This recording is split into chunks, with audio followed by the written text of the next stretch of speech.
Mateus 5, versículo 17. Não cuideis que vim destruir a lei, ou os profetas. Não vim abrogar, mas cumprir. Porque em verdade vos digo que até que o céu e a terra se passem, nenhum jota ou tio se omitirá da lei, sem que tudo seja cumprido. Amém? Senta aí com a sua Bíblia aberta no texto. Nós estamos aqui dando prosseguimento ao estudo expositivo do Evangelho de Mateus. Nós estamos estudando versículo por versículo deste Evangelho maravilhoso que conta a história de Jesus Cristo homem. Na última aula que eu ensinei, nós aprendemos com base no texto de Mateus 5, versículo 10 ao 16. Você que está aí com a sua Bíblia aberta aí, nós falamos aqui no versículo 10 que diz o seguinte: bem-aventurados que sofrem por causa da justiça, porque deles é o reino dos céus. E nós falamos aqui que muitas vezes o evangelho bíblico é o oposto do que muitas pessoas têm ensinado hoje. Vê o que Jesus disse: bem-aventurado, ou seja, plenamente felizes os que sofrem perseguição por causa da justiça.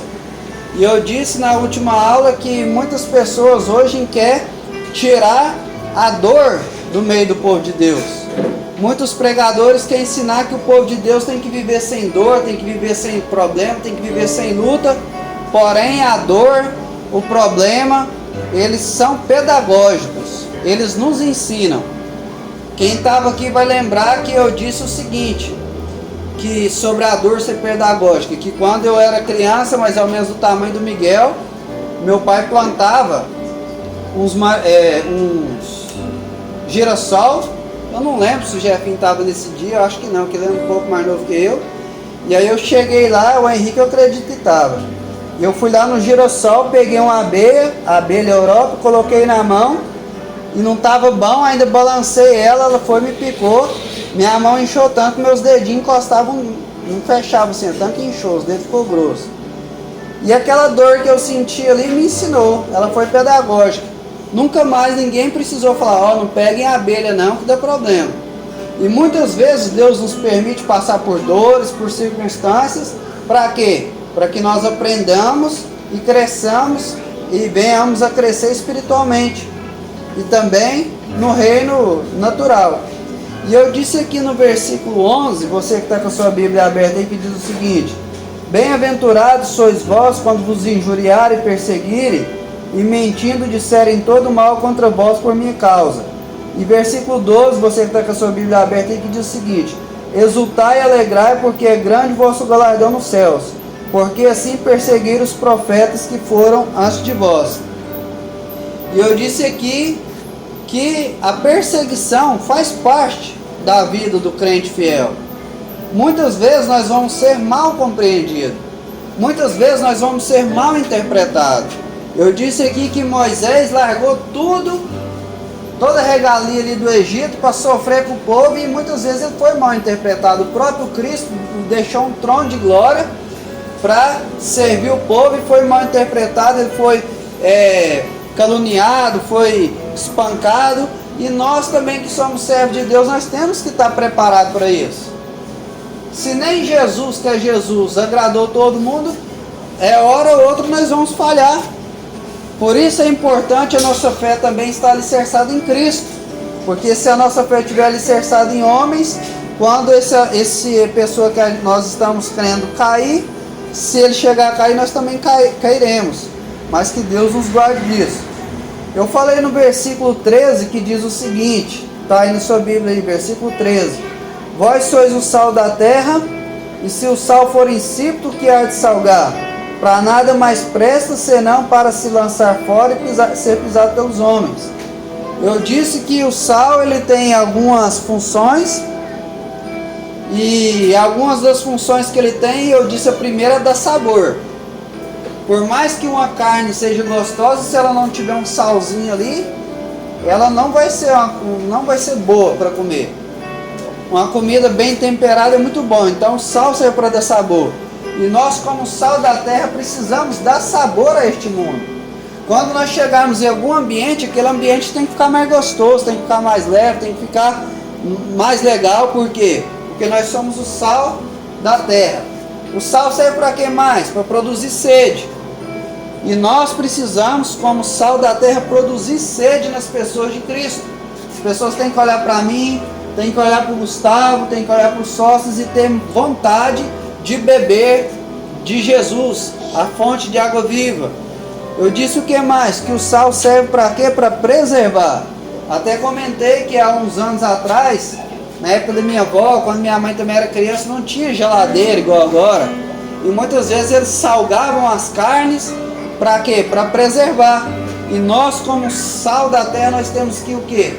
Que ser agentes de preservação deste mundo caído. O mundo só não está um verdadeiro caos completo porque existe a igreja. Existe eu e existe você. Existe a igreja do Senhor. Só que se nós não cumprirmos a função de sal, nós vamos ser o quê? Pisados pelo mundo. Porque aquela pessoa que não sabe o que quer, é aquela velha história. Quem não sabe para onde quer ir, não vai chegar em lugar nenhum. E o crente que não sabe se quer ter um compromisso com Deus, ou se quer ficar usufruindo dos prazeres do mundo, ele também não vai ter ênfase, ele não vai ter êxito. Então ele vai ser o quê? Lançado e pisado pelos homens. Então nós temos que tomar uma decisão e ser firme nessa decisão.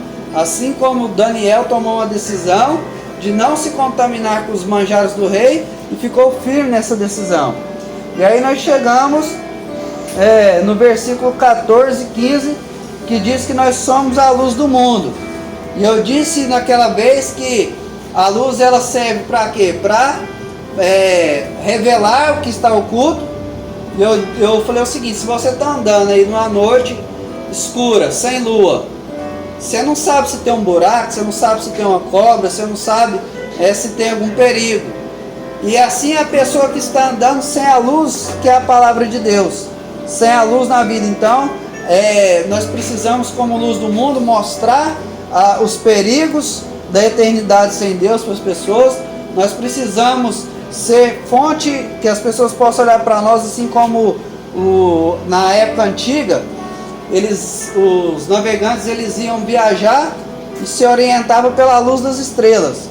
O mundo tem que se orientar através da luz de Cristo que tem em nossas vidas. Eu disse aqui naquela aula que nos Estados Unidos, os embaixadores, os senadores, os presidentes, quando eles queriam tomar uma decisão difícil, eles iam consultar Billy Graham. Falava assim: ei Billy Graham, o que você me fala? O que você acha disso? O que Deus falou para você? E Deus quer isso para nós também, nós possamos ser referência. E ali nós terminamos o versículo 16 na última aula, que diz que assim resplandeça a vossa luz diante dos homens. Chegamos agora no versículo 17. E o versículo 17, você que está com a sua Bíblia aberta aí, Jesus diz o seguinte: não cuideis que vim destruir a lei ou os profetas. Não vim abrogar, mas vim cumprir. A Bíblia, meus irmãos, é cristocêntrica. O que significa isso? Cristo está no centro da Bíblia. Todo o Antigo Testamento, toda a Antiga Aliança apontava para Cristo. E tudo aquilo ali que apontava para Cristo se cumpriu, está se cumprindo, e outras coisas ainda vão se cumprir. Então Cristo ele veio para quê? Para cumprir a lei. Quando nós olhamos lá no livro de Gênesis, capítulo 3, você vai ver, versículo 15, você vai ver a primeira profecia a respeito de Jesus. Eva peca, faz Adão pecar, e Deus chega ali e começa a exercer juízo sobre Eva, sobre Adão, sobre a serpente. E quando ele chega para exercer juízo sobre a serpente, ele diz o seguinte: colocarei inimizade entre a tua semente, dizendo para a serpente, e a semente do homem, da mulher, quer dizer. E aí Deus vai dizer o seguinte: da semente da mulher nascerá um que esmagará a sua cabeça. Isso aqui é tanto no natural como no espiritual. O Bira está lá pescando, vê uma cobra, ele pensa assim, acho que ela pica, me fere meu calcanhar, eu vou ferir a cabeça dela. Então, mas isso aqui se apontou em Cristo. Quando Cristo foi crucificado, Cristo realmente esmagou a cabeça da serpente, que simboliza Satanás. Então Cristo veio para cumprir todas essas profecias. Quando tudo na Bíblia, no Antigo Testamento, apontava para Cristo. Você vê quando, vocês que conhecem a história bíblica, o povo estava no Egito e saiu do Egito e começou a peregrinar no deserto. E ali no deserto descia o que? Maná do céu, ou seja, pão do céu. Esse maná apontava para Cristo, porque Jesus é o pão vivo que desceu do céu. Quando eles estavam peregrinando no deserto, tinha uma rocha ali que acompanhava. Essa rocha é quem? Essa rocha simboliza Cristo. Por isso o nosso estudo bíblico chama Estudo Bíblico Casa sobre a Rocha, porque nós devemos estar alicerçados em Cristo. Quando eles estavam ali no deserto, Deus falava para Moisés: fere a rocha que vai sair água. Essa água que sai ali da rocha representa o quê? A presença de Deus, representa Cristo, o Espírito Santo, fonte de águas vivas. Tanto é que quando Jesus estava na cruz, ele foi transpassado ali do seu lado e saiu sangue e água. Por quê? Porque apontava para Cristo. Cristo, quando você vai ver, eu vou até mandar no celular de vocês. Se eu esquecer, vocês pesquisam lá. Tem uma pregação do João Henrique Palharim que fala sobre a bezerra ruiva. Nos mínimos detalhes, eu não vou entrar aqui, mas nos mínimos detalhes, aquela bezerra ruiva ali apontava para Cristo. Se você for estudar também, você pesquisar no YouTube, o tabernáculo, tudo ali naquele tabernáculo apontava para Cristo. Até a quantidade de nó nas cortinas, as cores, tudo ali apontava para Cristo. Quando você vai olhar o simbolismo da Páscoa, todo o simbolismo da Páscoa ali apontava para Cristo. Como que era a Páscoa dos judeus? Que não tem nada a ver com a Páscoa nossa. A Páscoa dos judeus era o seguinte: eles pegavam um cordeiro macho de 1 ano, perfeito, sem defeito nenhum. Por quê? Porque esse cordeiro apontava para Cristo. Eles sacrificavam o cordeiro e comiam o cordeiro todo, não podia deixar desperdiçar nada. Por quê? Porque tem partes aqui, como o cordeiro representa Cristo e Cristo também representa a palavra, tem partes dessa palavra aqui que é bom demais. Você lê assim: o Senhor é meu pastor e nada me faltará. É bênção.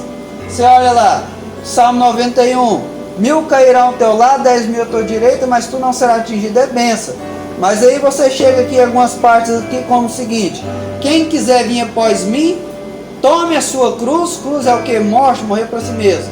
Negue-se a si mesmo e siga-me. Aí essas partes que já é mais difícil. Por isso que lá na Páscoa eles falam o seguinte: tinha que comer todo o cordeiro. Ou seja, nós não podemos escolher alguns textos da Bíblia para nós e rejeitar outros.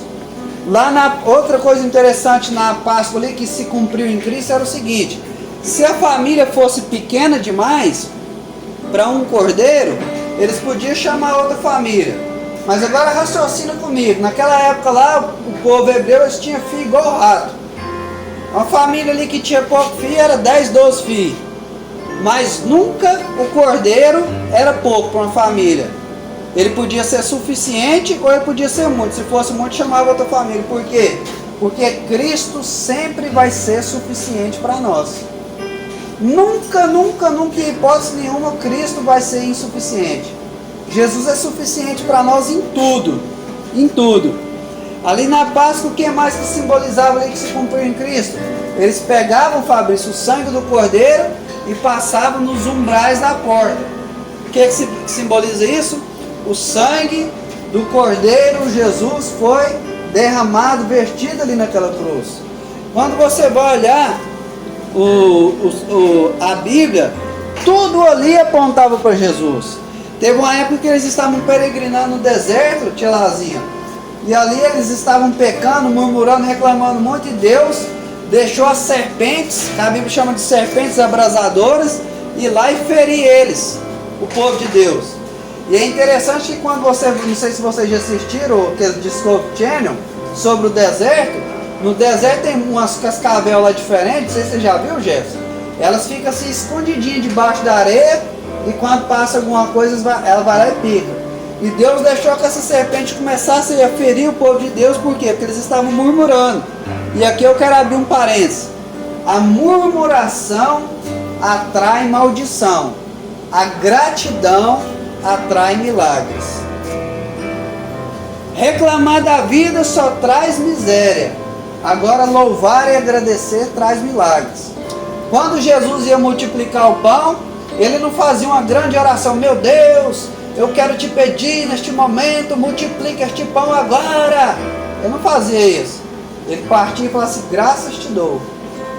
Através da gratidão, o milagre acontece.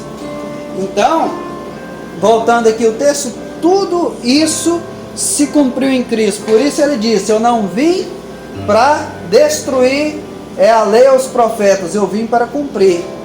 Tudo isso aqui se cumpriu em Cristo.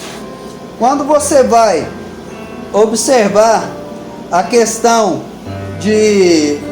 voltando aqui, encerrando o raciocínio aqui do pessoal que estava sendo picado pelas cobras. Deus fala para Moisés, levanta uma serpente de bronze e o povo vai olhar para a serpente. Quando o povo olhar para ela, eles vão ser curados. Essa serpente aqui representa o próprio Jesus que foi levantado no madeiro. Quando as maldições querem nos cercar, quando as doenças, os males dessa vida querem nos cercar, nós precisamos levantar os nossos olhos, olhar para Cristo, o autor e consumador da nossa salvação. E assim nós seremos curados das nossas mazelas, nós recebemos o nosso milagre. A Bíblia vai dizer que o sábado, eu já falei sobre isso aqui, que é o sabá, apontava para Cristo. Na época do povo judeu existia pelo menos 3 tipos de sábado. O sábado semanal, que era o 7º dia. O sábado anual, que era 6 anos, o pessoal trabalhava e no 7º ano eles deixavam a terra descansar. E o sábado do jubileu, que era a cada 50 a 50 anos. E esse sábado aqui, ele representa o quê? Para nós, representa Jesus. Porque sábado, o verbo sabá representa o quê? Descanso. E o nosso descanso é o quê? Jesus. Jesus, ele veio para cumprir as Escrituras.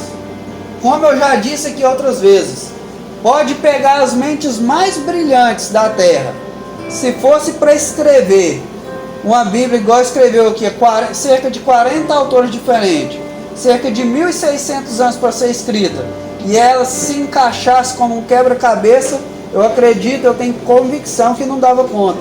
Mas isso só acontece tudo em harmonia, por quê? Porque realmente a Bíblia é a palavra de Deus. Quando o povo estava no deserto, e eles estavam com sede, chegaram ali num lugar que chamava Mara, que as águas eram amargas. Moisés, ele pegou um lenho seco e jogou, irmã Serena, na água, e a água se tornou doce. Esse lenho ali representa o quê?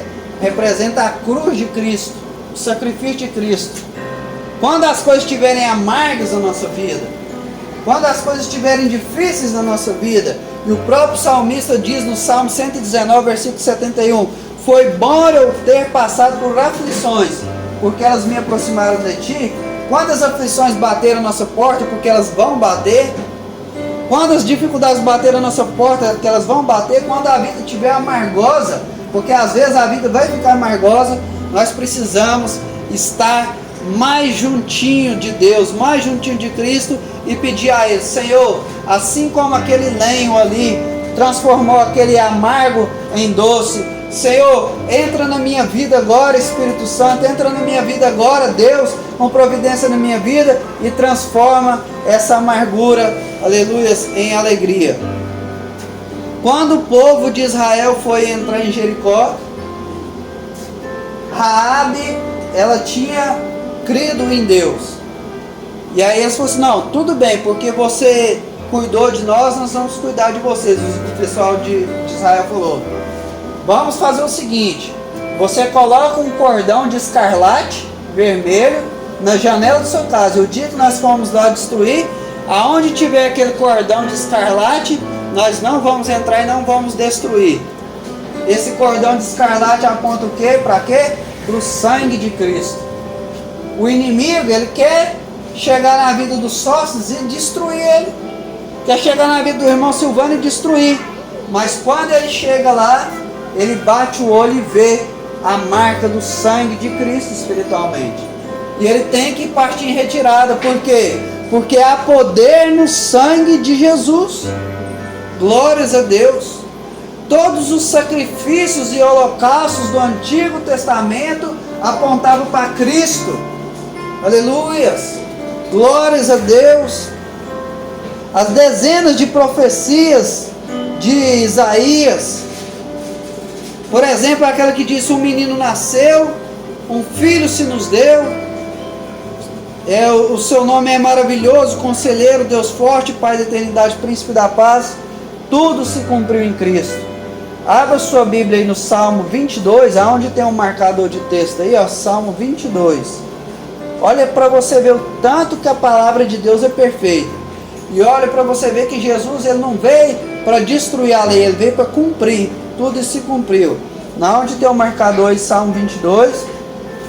Olha o versículo 1. Alguém leia para mim, por favor, o versículo 1 do Salmo 22.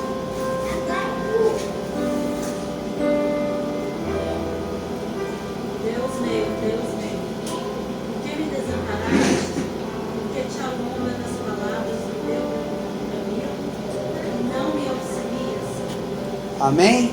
Meus irmãos, isso aqui foi dito por Jesus lá na cruz, quando ele estava lá, e por um instante ele ficou distante do Pai. Por quê? Porque ele carregava o meu pecado e ele carregava o seu pecado.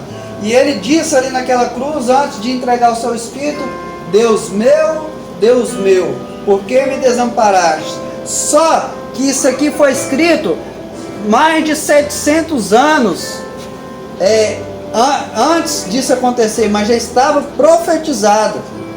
Por quê? Porque a palavra de Deus não cai por terra, tudo se cumpre. Olha para você ver no Salmo 22, o versículo 7 e 8, diz o seguinte: todos os que me veem zombam de mim, estende os seus lábios e meneia sua cabeça, dizendo: confiou no Senhor, que o livre-o, pois nele tem prazer. Quando Jesus estava saindo de Jerusalém, naquela via dolorosa, indo a caminho do Gólgota, isso aqui se cumpriu. Sabe por que isso aqui se cumpriu? Porque quando Deus fala, Deus cumpre. Se você ler lá nos evangelhos, Mateus, Marcos, Lucas e João, você vai ver na crucificação, você vai ver esse Salmo 22 se cumprir literalmente. Versículo 14 do Salmo 22. Como água me derramei. Vocês lembram que eu falei que quando eles passaram a lança do lado de Jesus saiu água? Aí o cumprimento: e todos os meus ossos se desconjuntaram. Você sabe por que disso aqui? Porque aquela cruz ali não era para Jesus. E os historiadores vão dizer que quando eles iam colocar o cravo ali, já tinha um buraco na madeira que era para atravessar o prego. Porém, como aquela cruz não era para Cristo, Jesus era menor do que Barrabás, que haveria de ser crucificado ali, para que um braço dele ficasse num buraco e o outro braço dele ficasse no outro buraco, eles tiveram que puxar com a maior força até as suas junturas ali do seu braço, seus tendões se arrancarem e chegar no lugar ali. Isso tudo, sabe por quê? Por causa do meu pecado e por causa do seu pecado. E aí eu te pergunto: vale a pena magoar a Deus com pecado? Aí eu te pergunto: será que é difícil a gente largar os prazeres desse mundo para agradar a Deus? Um Deus que deixou um trono de glória para vir aqui, para nos salvar?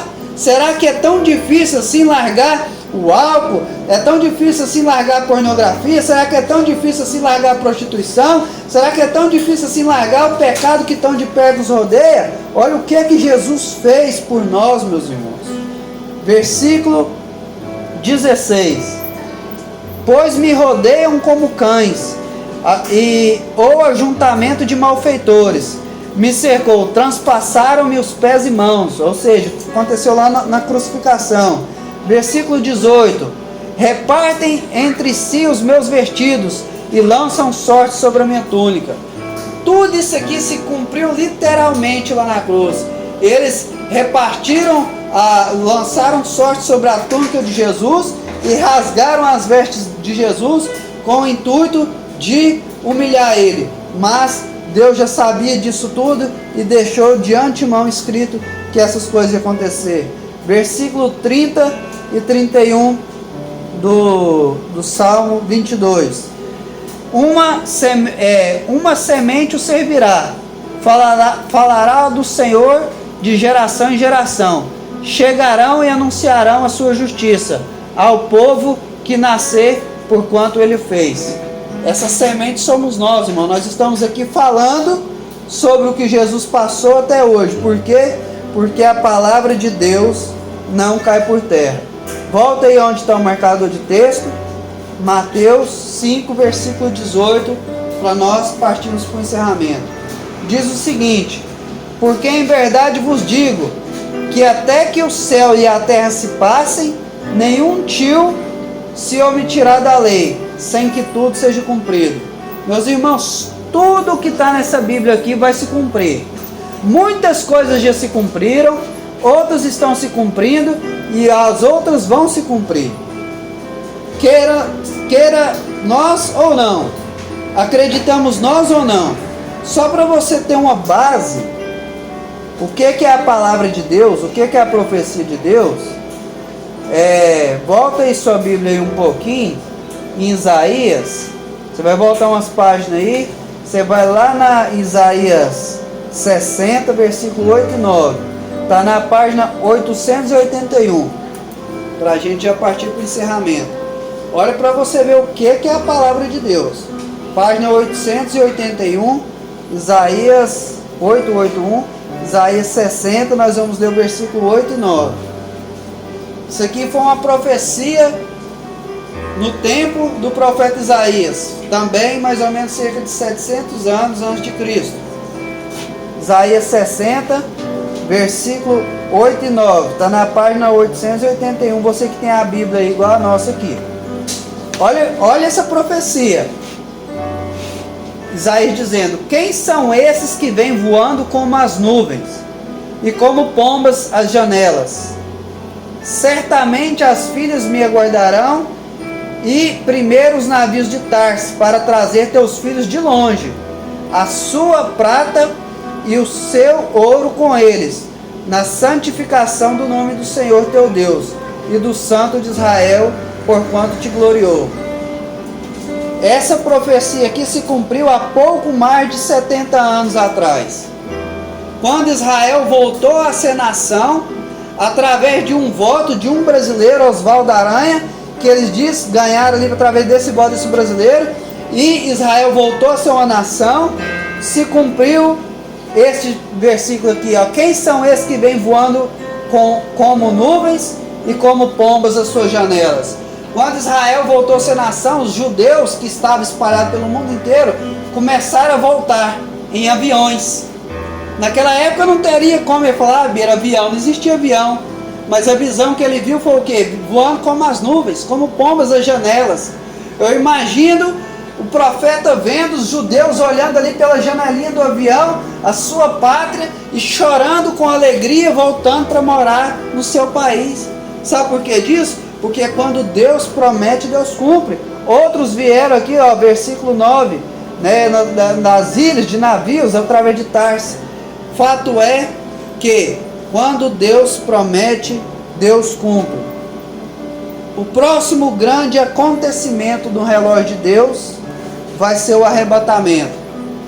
A Bíblia diz em vários textos que no abrir e piscar de olhos, a ciência diz que 7 milésimos de segundo, a trombeta vai soar, e em 7 milésimos de segundo, aqueles que estão aliançados com Cristo vão subir, se encontrar com Jesus nos ares. E após a igreja subir, vai começar um período chamado Grande Tribulação, aonde nunca houve nem haverá tribulação como essa. Vocês vê aí na internet, na televisão, na época do Holocausto dos judeus, aquele povo magrinho, você já viu já? Que é tanta gente jogando eles na vala, magrinho só as costelas nas câmaras de gás, abrindo a barriga das mulheres grávidas para tirar o neném. Aquela comparação não se compara com a que há de vir na grande tribulação. Você estuda os mártires, né? Eu já falei sobre isso aqui. Eles eram amarrados nos portos e queimados vivos, e até hoje no Oriente Médio, na janela 1040, cristãos são queimados vivos.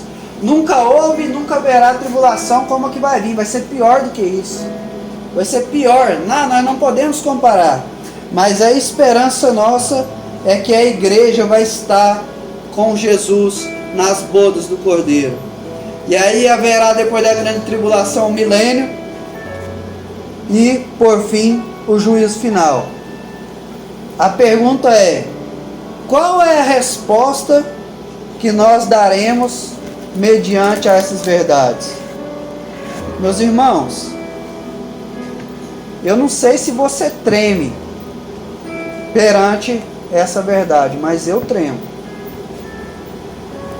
Hoje a irmã pediu oração para um jovem por nome de Miguel, não conheço, no grupo, 13 anos, tentou tirar sua vida.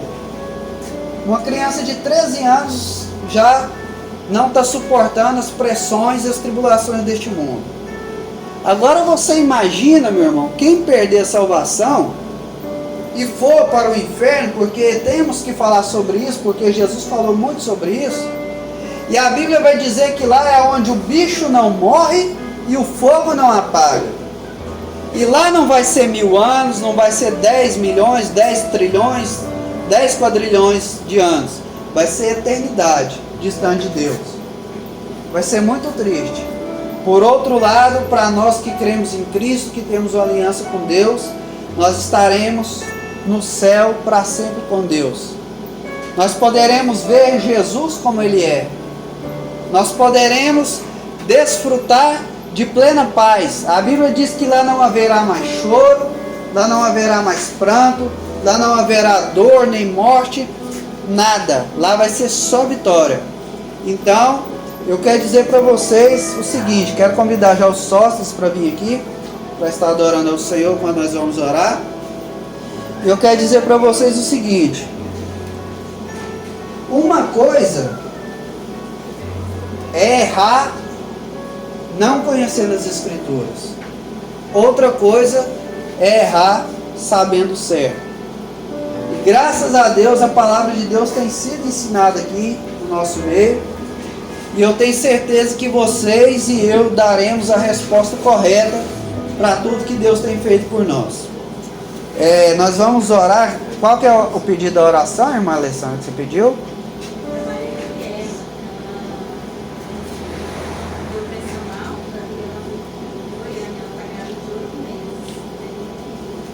Nós vamos orar por ela, Maria e Gabriela. Tem mais alguém que tem algum pedido especial? Nós vamos orar também por filho do Bira, o Fred, está fazendo aniversário hoje também. Enfim, quem quiser uma oração de imposição de mãos pode vir aqui na frente. Quero convidar o irmão Silvano para estar orando aqui pelos irmãos, presbítero Silvano, enquanto os sócios